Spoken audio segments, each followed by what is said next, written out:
like to welcome you all and open the inaugural meeting of the Cumbria Combined Authority Board today, Wednesday the 18th of March, 10:30 here at Redhills in Penrith. For those of you that don't know me, my name is Gail Roach. I'm the Democratic Services Officer to support the meeting this morning, and I'll leave the rest of the introductions to the newly appointed Chair. Before we get started, I'd just like to remind everybody in the room that the meeting is being broadcast live and recorded for future viewing. That takes us to agenda item 1. So this is to confirm the membership of the Combined Authority Board. We need to confirm the appointment of the following members nominated by their constituent authorities.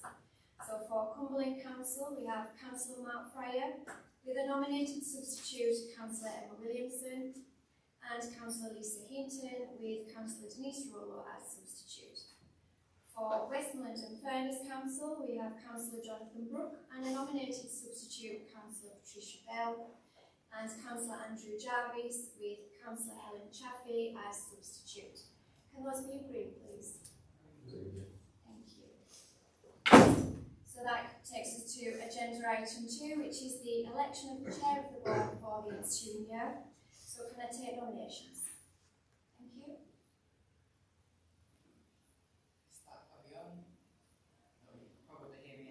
Thank you. I'd like to nominate Councillor Mark Fryer. Is that seconded? Yeah, I'm happy to second that. Yeah. Are there any further nominations? No, thank you. Would you like to say something, Councillor Hinton? Yes, I would just like to say it's an honour to have this privilege at the beginning of Cumberland Council Unitary Authority, nominating Mark for leader of the council, sorry, not chair of the council, and I didn't know him very well then, but now, sort of 3 or 4 years later, we work really, really closely together. I think this is a unique opportunity that is driven with the same passion and commitment that I've seen throughout Cumberland Council, especially when it comes to putting health and wellbeing at the heart of everything we do, and really, really listening to residents' voices, and everything that he has done has been with that in heart. So it is an honour to be able to nominate him again. Thank you. So we have one nomination on the floor for Councillor Mark Fryer. Is that agreed? Agreed. Agreed, thank you. I'll hand over to you now, Chair. Yeah, thanks for those kind words. Thanks for the nomination. I wasn't sure Jonathan really meant to do it. So, look, absolutely good morning to everybody. Welcome to the inaugural meeting of the board of the Cumbria Combined Authority to be in May next year, to move towards the mayoral authority, and it's an unbelievable honour to be selected as the chairman or the chair of this board as we start a new journey for Cumbria. We're on the cusp of, I think, if we work together in collaboration and partnership, as I spoke at a speech on Friday night, then we can do some pretty special things for our communities across the whole of Cumbria, and we have worked together to get here. It's an important milestone for our region, bringing together our expertise, our collective expertise, the ambition, that local insight that we have, and we have that genuine opportunity to share a stronger, fairer and more prosperous future for the people and communities we serve. From our young people who were born and just about to set off on the journey, and hopefully people like me who are on the end of that journey will be able to see the fruition of that, of high quality education, top quality jobs, and go into further education and come back into our communities and exercising their ambition for their own sort of community. The work ahead of us will require that collaboration. It will be innovative, and it's a shared determination to deliver significant change for our communities. We will be responsible for unlocking new opportunities, supporting that economic growth that our children are looking forward to, and making sure that we have a bright future for all those people, and a bright future for the people who are already working now. Improving connectivity in the really sparse, rural area is absolutely key. I was at the transport for the North Board on Monday, Tuesday in Leeds to get to for a 1 o'clock meeting. I set off at 7:30. It took me an hour to get to the mainline station that I needed to get to go to Leeds. I got there at 11:10. The train was on time. I had to mill around for an hour and a half in Leeds to wait for the meeting to start. I got back on the train at 3:11 and it was cancelled. And that is the life of a Cumbrian who wants to move outside this county at this moment in time.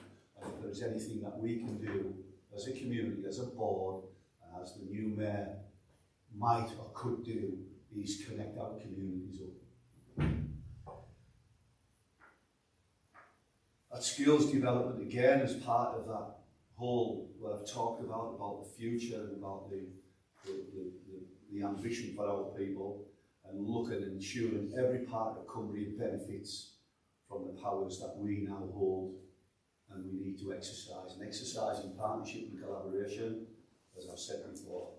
I want to thank the staff who've worked unbelievably hard to get us to this point. And we're still raw and still new, and so there'll be some changes and little bits and pieces that we'll probably have to change over the next sort of few 6 to 12 months.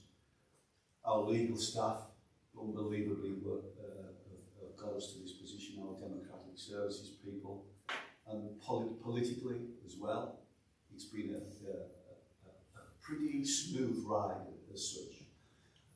When I was at the chair of the trade meeting on Friday, I talked about exactly what the opportunities would be for that, and I thanked a lot of the business community for doing that. But I do want to put on, and I think immediately, that there's a personal thanks as well. Much easier for me in my political position, but to Jonathan and his team of councillors at the Westmoreland and Furnace to get us to this point in time, because what we have done and what we will do in this environment, we will exercise power on behalf of, and I don't mean that in Superman power or anything, but the actual decision-making process is that we will exercise that on behalf of the whole of this county. The whole of this county. Every part of the county, so that we, as I've said, that could benefit. And we will be acting divorced, in effect, from our constituents, local authorities. There's a fiduciary duty for us to act on behalf of this combined Cumbrian authority, and I know that we'll do that, and I know that we'll exercise that type of power in a reasoned fashion. I just want to place my thanks to Jonathan for being a partner and that becoming a friend over the previous 3 years. Thank you very much. Okay, right, down to business, I think, isn't it?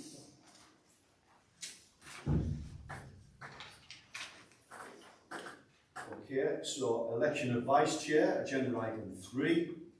To elect the vice chair of the Cumbria Combined Authority Board for the ensuing year. Do you want to nominate? Yeah. I'd like to propose Councillor Jonathan Brooke, please. Is there a seconder? I'll second that.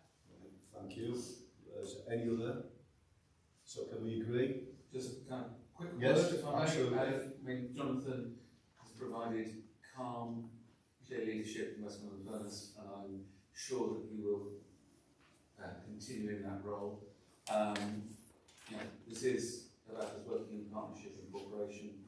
I understand that there's 14 months to we have a mayor, and maybe in 7 months in 7 months' time will be a bit of a shift around, but I think Jonathan will be ideal. Yes. Thank you. Certainly seconded. Can we agree? Agree. Thank you. Jonathan, you want to say a few words? Okay, yeah, thank you. So clearly today does mark a significant milestone, not only for all those directly involved, but all of us who've been involved in setting up the Cumbria Combined Authority. And clearly it's a significant milestone also for all of residents, communities and businesses right across Cumbria. This new partnership between Westmoreland-Furness Council and Cumberland Council and the Combined Authority will focus on strategic improvements and initiatives for people, and that includes better transport, Mark, as you mentioned. Clearly transport connectivity vitally important for the success of Cumbria. Also, as you referenced, more jobs, more skills, better long-term investment into Cumbria's towns, villages, local economy and businesses. Creating the Combined Authority as we doing today will unlock 333 million in additional long-term investment. The government has made that clear. That's over a period of 30 years. And they've also been clear that that is the floor, not a ceiling. So we anticipate additional funding flowing into Cumbria, and we look forward to that. It's not just about money, it's about additional and new devolved powers from national government, and we look forward to the devolution of those powers and to be able to exercise those on behalf of all of Cumbria. It gives us a county-wide voice in regional and national fora, and that's important, again, Mark, as you made reference to, as a largely rural area. So for us to have an equal voice in organisations such as the Great North, as you mentioned, Transport for the North, alongside those more populated and established combined authorities and mayors. And I think that is going to be vitally important, and I think we've already seen some benefits from having our voice at those tables. After months of preparation, maybe I could say years, we're ready now to move forward in areas that will make a real difference to those who live and work here. And speaking from Westmoreland-Furness perspective, I know that Councillor Jarvis and I are keen to play our part, along with our Cumberland colleagues, in ensuring this new authority gets off to the very best possible start and ensure that all the preparation, and it has been extensive, to get us to this point will actually deliver for our people and our communities. So today, the first meeting covers important responsibilities, clearly electing our chair, establishing combined authority. We'll consider the key documents, the prospectus and work plan that set out our direction of travel, our aims, ambition, and the key deliverables for the authority. And I'm also put on record, along with Mark, my grateful thanks to everyone for their input into various documents and papers, and to thank all of the officers and members, Westmoreland-Furness, Cumberland Office, the Police, Fire and Crime Commissioner and the Combined Authority for their extensive and diligent work to get us today to this launch meeting. And so we are grateful to the support also that we've received. Give credit where credit is due to central government, particularly MHCLG, who've supported us on our journey. So now, Cumbria Combined Authority is in place. It's up to us all around this table to ensure that we do deliver on those opportunities, the additional powers, the additional funding and responsibilities, to see that devolution delivers for the people of Cumbria as has been promised. And therefore I look forward to working with you all to achieve those objectives over the coming months. So thank you.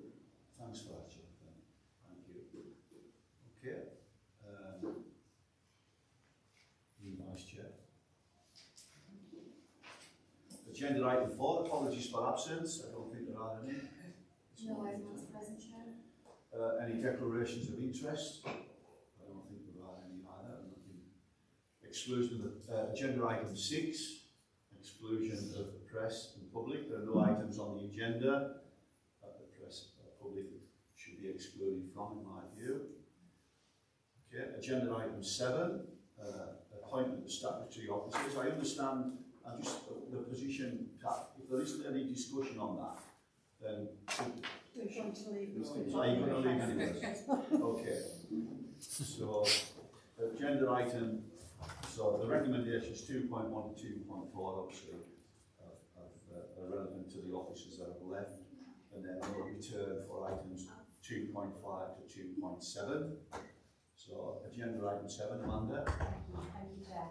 So the establishment of the combined Cumbria Combined Authority requires the formal appointment of statutory officers to ensure lawful decision-making, financial stewardship, transparency and effective corporate governance. The report seeks support for the appointment of statutory officers required to enable the authority to operate effectively from its inaugural meeting and through its initial start-up phase. The interim arrangements that we're proposing are designed to provide stability, ensure compliance and create foundations for permanent senior leadership recruitment later on.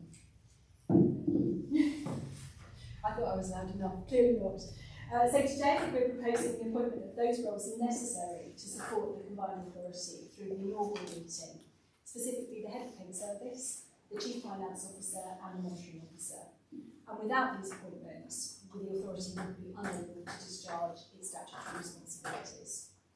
So, Chair, are you happy for me to go through the recommendations? So, 2.1, the first appointment is to recommend John Barradell, who's currently the interim chief executive of the devolution programme, to the post of interim chief executive and head of paid service.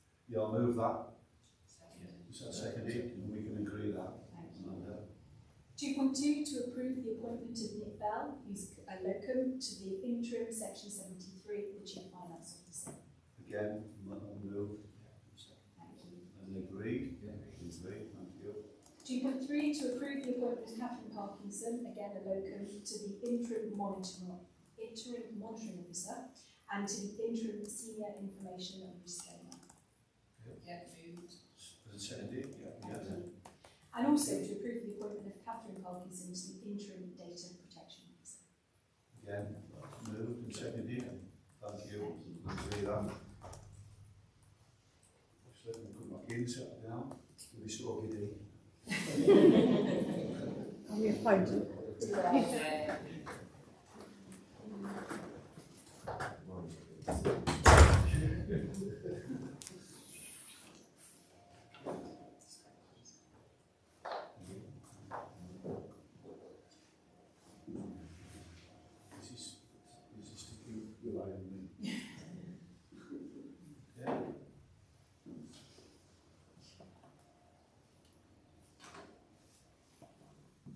Chair, and the next recommendation is to establish an appointments panel for the chief officer roles of the Director of Legal Governance, the Monitoring Officer, and the Director of Finance, the Section 73 Officer. And we need to agree nominations to that appointments panel. The recommendations that we would give to establish that appointments panel would be to the 4 board members. Okay, so it's moved. Yes. Seconded and agreed. Thank you. 2.6. So we'll just wait for Andrew Stevens to agree. Thank you.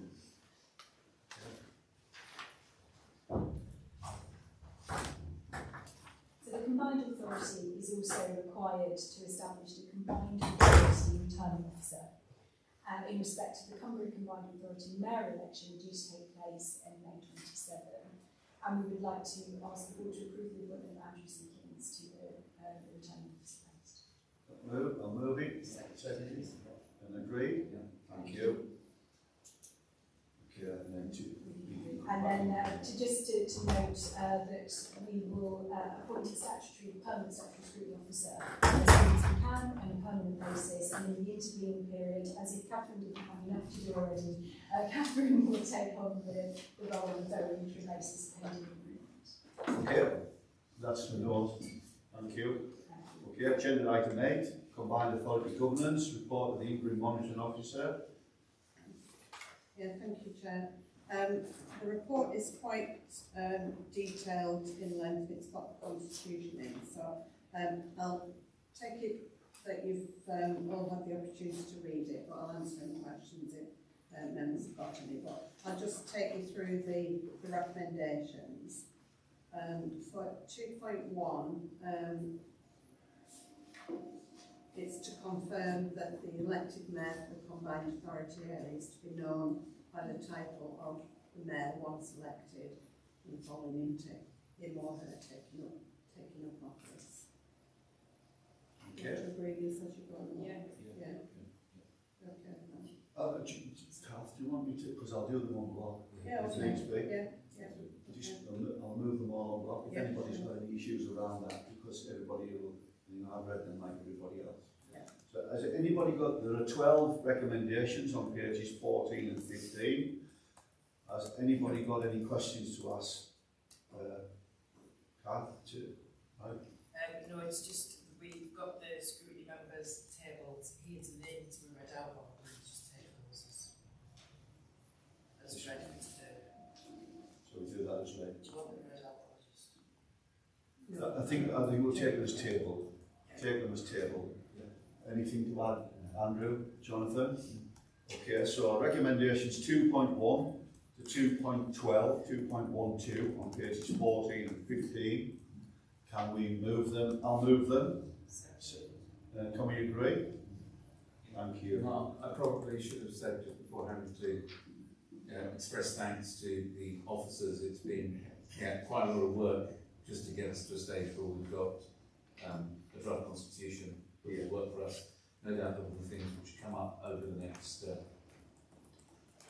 years which will require changes, but very grateful to staff, both of those now in the combined authority and those who are in the constituent authorities to work with us. Okay, thanks for that. Agenda item 9, budget medium-term financial plan. Mr. Nick. Yes, thank you, and good morning, everybody. We received some recommendations regarding the budget for 26-27 and some other issues in relation to finance, particularly about appointing external and internal auditors. If I may, I'll take you very briefly through the report and then go back to the recommendations. We'll start, first of all, in relation to the budget itself. In future years, you will see a medium-term financial plan being developed for the authority as well, which will cover 4 years, as well as revenue and capital. However, given the fact it's our very first budget and things are still developing in terms of our understanding about what the likely longer-term strategic aims are going to be and how they will finance, we've kept it simply at the moment to what we need to do, which is a single-year budget for 26-27. That's what's presented in front of you. It's based on our knowledge of income sources and likely costs as we know it today. And just to highlight 3 main areas of funding that have come in. One's already mentioned by board members. We've got our first tranche now of the investment fund. We've got £5.5 million this year. That will increase to 11.1 million a year from next year, and then go on at that stage over the next 30 years as well. So very significant funding over the course of that time. But we've also got money, something called the Mail Capacity Fund, which all combined authorities get to support the cost of running the organisation. And for this year coming, 2027, we'll receive just over £2.8 million of that funding. So not insignificant sum again for the running costs of the organisation. And then you will also see later on in the agenda a report around transport, because we also now receive grants from the Department of Transport, covering particularly bus service improvements and integrated transport, both revenue and capital grants. And so there's a separate report a little bit later, proposing those grants for passport to the constitutional council, also the exceptional £150,000 to be top sliced to cover the costs of strategic transport and development within the constituent, within the combined authority itself. They're the 3 main sources, a little bit smaller ones as well, but I have taken questions if need be in relation to those. In terms of costs, all the costs have been built in around a phased approach to filling the staffing complements of the combined authority over the course of this year, and all of the non-staffing costs have been included in there as well. And the report also proposes a contribution towards general reserves and specific reserves as well, to be able to cover some of the costs of the election of the Mayor in 2027. In terms of financial risks around the budget itself, they're none that are immediately significant. However, I would like to draw the board's attention to what I consider to be the main issue longer term, which is the fact that while the investment fund is very welcome, and £11.1 million will enable us to be able to do some quite significant work over the course of the first few years, it doesn't go up with inflation, it's not indexed, and therefore over the course of 30 years, its value will diminish effectively in terms of buying power. That's an issue faced by all combined authorities, and I know that all combined authorities are in the process of continuing to make representation to government about some form of indexation on this in the future. And it's something this board maybe should consider as well. I'm also required by law, as Section 73 officer, to give a statement in relation to the robustness of the estimates and the adequacy of reserves. And I've laid that out in the report. Just to summarise that, the estimates I think are very robust in terms of where we've got to at the present time. And thank you to my colleague in finance, particularly Agatha Simmerman, who's done an awful lot of work in relation to this, so thank you very much, Agatha. And then also the reserves, and subject to the decisions of the proposal today, will be adequate as well for the moving forward. Briefly, before we come to the first two recommendations, I wanted to mention as well there's two items which are planned to bring to the next board meeting. The first of which is Enterprising Cumbria reserves. Enterprising Cumbria is transferring to the combined authority, and it's got a number of reserves, and we need to take due diligence in relation to those reserves before they actually transfer into the combined authority. And we anticipate that work will have been undertaken in advance of the next board meeting, and therefore we'll report through to that meeting around that.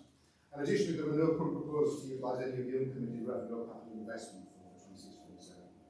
Again, we need to analyse proposals in line with value for money and the approved local assurance framework as well that the board has approved. It's anticipated that early proposals for use of some of that fund will be ready for consideration at the next board meeting. So we have a reading report through there. So I'm just, if we could pause and take the first two recommendations, that's right, which are around the budget, the revenue budget, the capital budget, because then we want to start the other issues in relation to treasury management policy and external and internal audit. Well, let's continue with the law report. Just to the law report, would you like to do before? Of course. Are there any questions? Because I know that there'll be a couple. I'm very happy to do that. So in terms of treasury management, we don't plan to undertake any borrowing this year, but we are likely to have some income that when we receive grants in advance of expenditure, where we will look to invest that income to raise some interest to make sure we utilise public funds in the best possible way. And the proposal is to use the Westminster Finesse treasury management policy to invest any surplus funds over the course of the coming year. And again, that is approval by the board as part of its recommendations. And then moving on to external and internal auditors, we need to appoint both of those for the new combined authority. The vast majority of both combined authorities and local authorities use an organisation called PSAA to appoint their external auditors. So it's proposed that we do the same, as that avoids the need for a costly separate procurement exercise for the authority. But for internal auditors, we have already undertaken the procurement exercise, and it's proposed that MIIA are appointed our internal auditors for this forthcoming year. And the final point is that we are also developing a number of service level agreements whereby we will receive support from the two constituent councils around a range of services. And again, they are outlined in the report, and we're seeking approval in relation to allow the interim chief executive to finalise negotiating discussions in relation to that before we then bring that forward. Thank you, Chair. I'll pause there and take any questions. Okay, Andrew? I'm going to disappoint you, Mark. I don't have questions, but I would like to make just one comment before. Two comments. One is, again, thanks to officers for working to get us to the stage where we have a budget. But I think it's also worth reflecting on the comments on the Mayoral Investment Fund. That is set by government in proportion to population, whereas we are the smallest combined authority in the country by population. In some cases, quite a very large, several others are very large multiple of population. And what it does mean is that our unavoidable, inevitable fixed costs are high in proportion to our Mayoral investment funds. The costs of, of having the team here. And I think we just need to make sure that we're reflecting, I think we have before, on two things. One, the need for us to keep the combined authority light, agile, so that we can use as much of our limited resource to being investing in our economy and our communities, rather than building bureaucracy. And the second, for us to continue to seek and lobby for additional funding streams from government. And we'll later on to talk about the prospectus, but one of the things it talks about there is that devolution to date has not really addressed the issues of rurality. And so also to look for additional opportunities there for bringing in money, but potentially across our responsibilities to see if we can get more money from government. But other than that, I'm very grateful for the work. I do not have any specific questions today. Okay. Sorry to disappoint.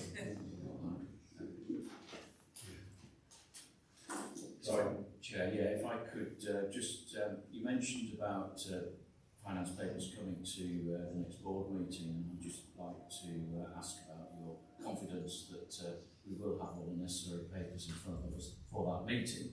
And then, conjoined to that is, I think there may be a question over the date of the next meeting, and that might need to be earlier than is on plan. So perhaps just clarity around those two things and how those might come together. I think dates of the meeting perhaps later on our agenda, but just like some clarity, please. Thank you. So, if the date of the next meeting is as currently planned, I have pretty good confidence in terms of getting certainly the enterprise and Cumbria report, and then hopefully as well the planning committee report in terms of the priorities for it to the next meeting. If I were it earlier, that may be some additional challenges, but I will endeavour to make sure that as much as possible we try and bring those reports through. But it's a bit very possible. It has to be too early. Yeah, okay. So perhaps we'll bear that in mind when we address that item later in our agenda. Okay, thank you. Andrew, thanks for setting out our workload for the future. That is our workload, isn't it? To make sure that we punch above our weight. So to make sure that we tell our story so that people want to come and invest with us here from central government and externally as well. So we've got on page 330 recommendations 1 to 6. Can we move them on block, please? Thank you. Is that seconded? And agreed? Yeah. Agenda item 10, which is pay and grading framework. Again, I think that's your mandate. It is. Thanks, Chair. So this item seeks approval of the pay and grading framework for the authority, and it's recognised that establishing a clear and proportionate framework at this stage is essential to ensure pay arrangements are fair, transparent, legally compliant and financially sustainable as the authority moves from set-up to delivery.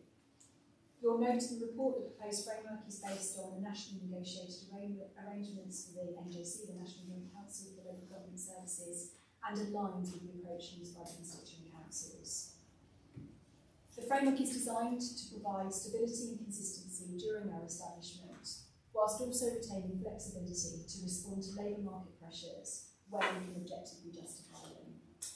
We will also ensure that there are appropriate governance arrangements to ensure transparency in relation to senior pay, market supplements and any appointments above minimum. The report also seeks agreement for the combined authority to become an accredited living wage employer through the Living Wage Foundation, which again reinforces the authority's commitment to fair employment practices. Overall, we'd recommend that the proposed approach provides a stable, affordable and legally robust foundation for the combined authority's workforce as the organisation develops. And there are the 6 recommendations, Chair, if you want to take them on block. Yeah, you can do that. On page, is there any questions, Amanda? Comment rather than a question, but it's very, it's very good to see that we've got the real living wage accreditation at our first meeting. I think it really does set a good tone of our values as combined authority and what we're going to be looking for right across Cumbria.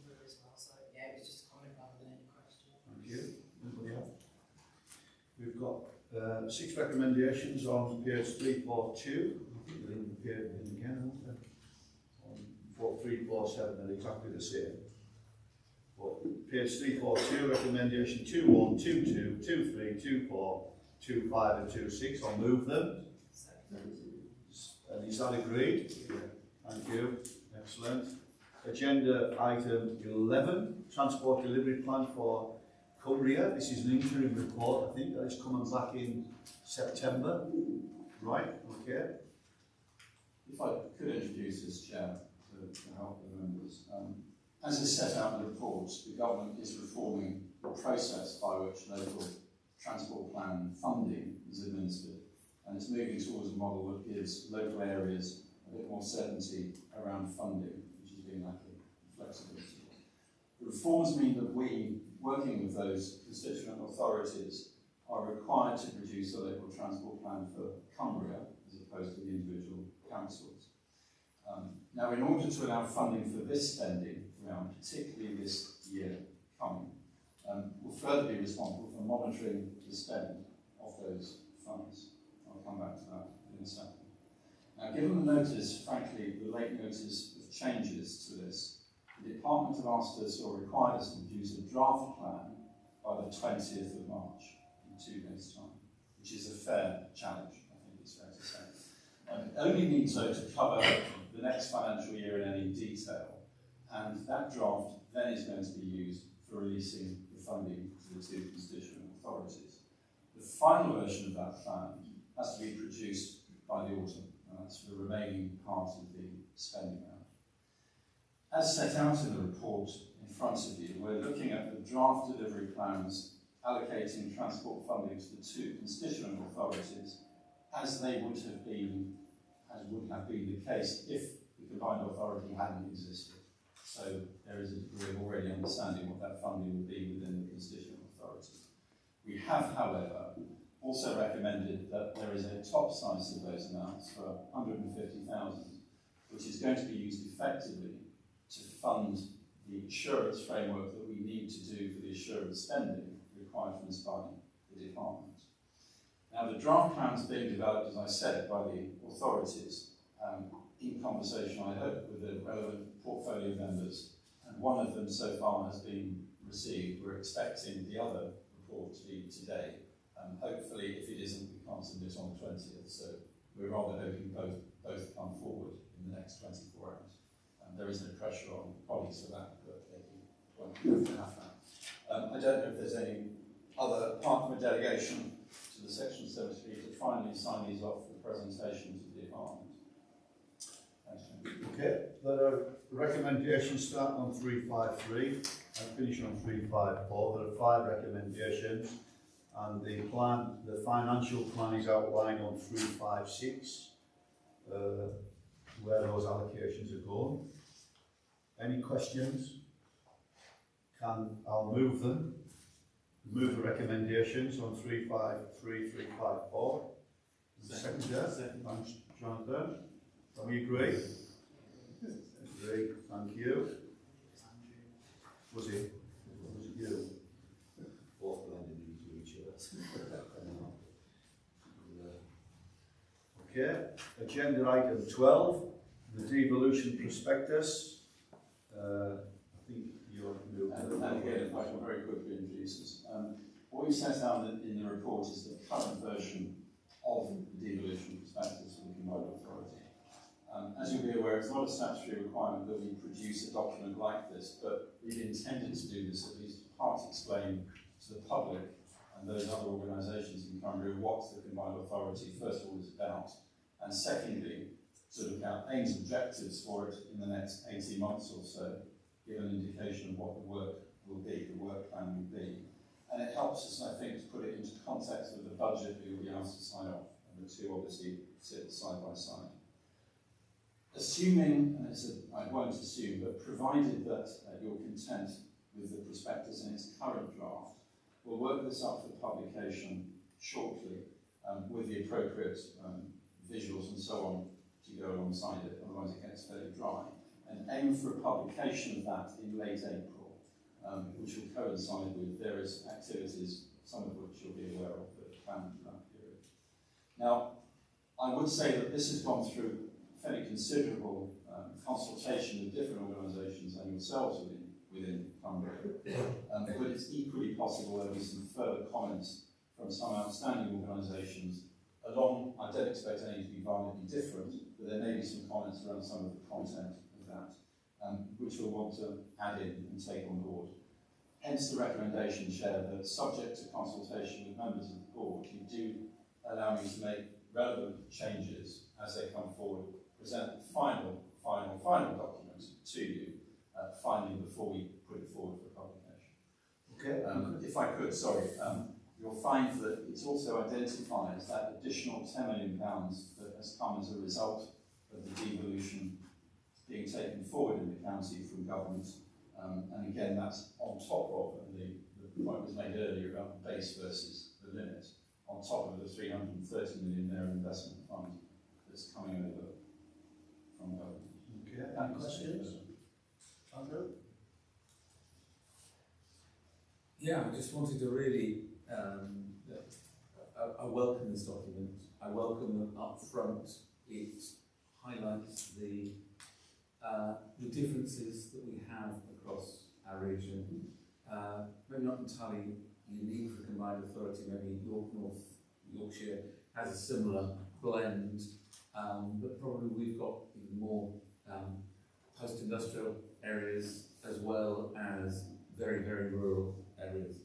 And it is great to see a plan being put in place, a mission that will serve residents and businesses across that entire geography.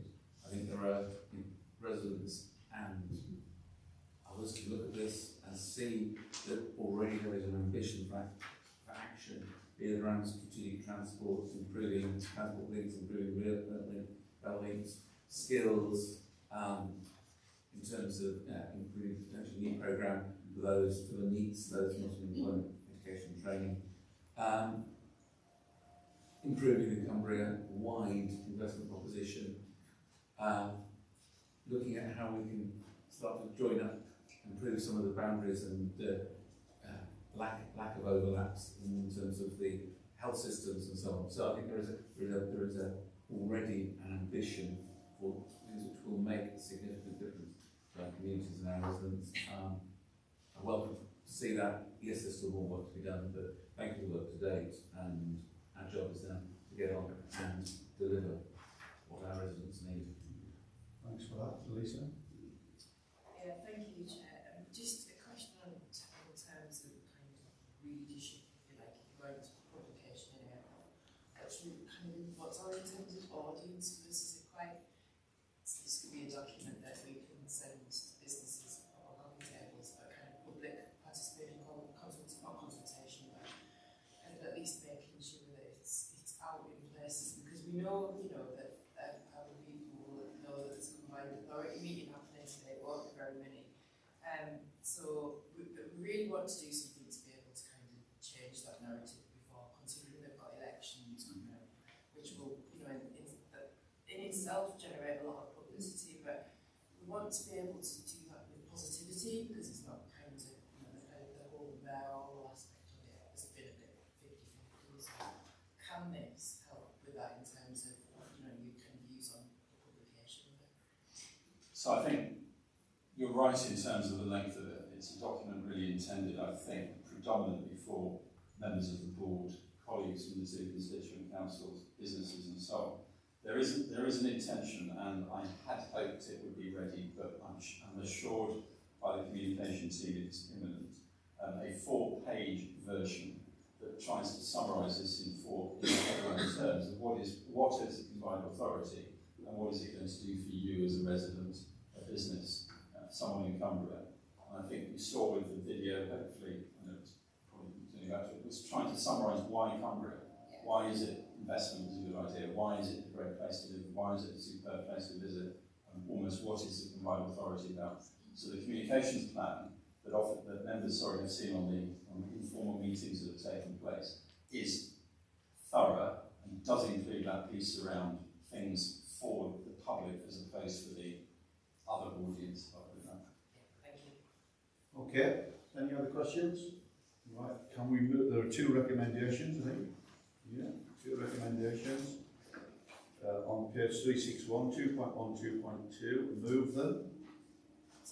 Seconded, and can we agree? Yeah. Thank you. Agenda item 13, not long now. Agenda item 13, calendar meetings and forward plan.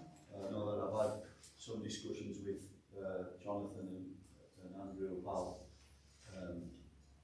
the 2-month gap around bringing that tighter about the work that we may have. Would that cause us a problem at all? Yeah, as you can see from the report, the Constitution provides that the Combined Authority would meet sort of every 2 months, but additional meetings may take place within the period in between. I think it probably is sort of reasonable, like certainly in the first 6 months, that we sort of establish sort of how frequently we need to meet. If there's no business, then the meeting can always be cancelled. We have got a tabled schedule of meetings.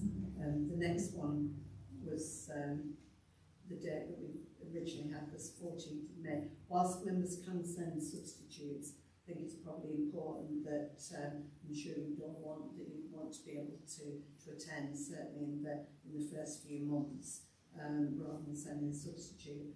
So we've tentatively sort of looked at the 29th of May in the afternoon for that meeting, which is a couple of weeks later then, so that should be able to accommodate any reports that Nick was going to bring. But we can look at the revised timetable. You got a particular time period you'd like to look at? I just thought about the business around, and then there was a phrase that Jonathan used about being light and agile. Not only that the organisation needs to be light and agile around making decisions faster, certainly fairly early on. You review that for 6 months, but table monthly for now, for the first 6 months. And if there is no business, then we would go to the 2 month. That would, are you happy with that approach? Yeah. Okay. So, you've got a question, I think, Liz. It's just on timings of the meetings as well. As we're an inclusive combined authority, we just ask that, given that if the meetings are moving around, or the meetings always be here, so we decided that. So just in terms of timings, if it could be kind of late in the morning, just avoiding things like school runs and things for people that have got childcare, considering the rules fast and the geography, that we have to travel around. It was just mentioned because there are no times. I think the intention was that unless it states on the table schedule that they would be at 10:30, but if a slightly later start is better for members, then that's we can arrange that. I'll take that up with you and yeah. choose. If I could comment, Chair, I think part of the reason why we're broadcasting this on Teams is to allow the access around the county for the meetings of the Combined Authority. And I think it would be something, Chair, I'd probably bring a paper to you at the next meeting to propose we do start meeting outside of Penrith around the county and come back with a potential schedule of those meetings later. We are trying to make sure we have the technology to do that, to allow that access, but it's something that I will come back to propose in the future. Okay. So any questions on that with those additions around monthly for the first 6 months of the review? Yes.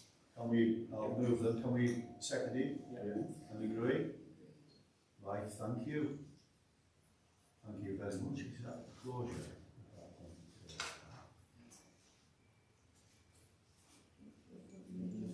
Yes. That's closure. So thank you for attending.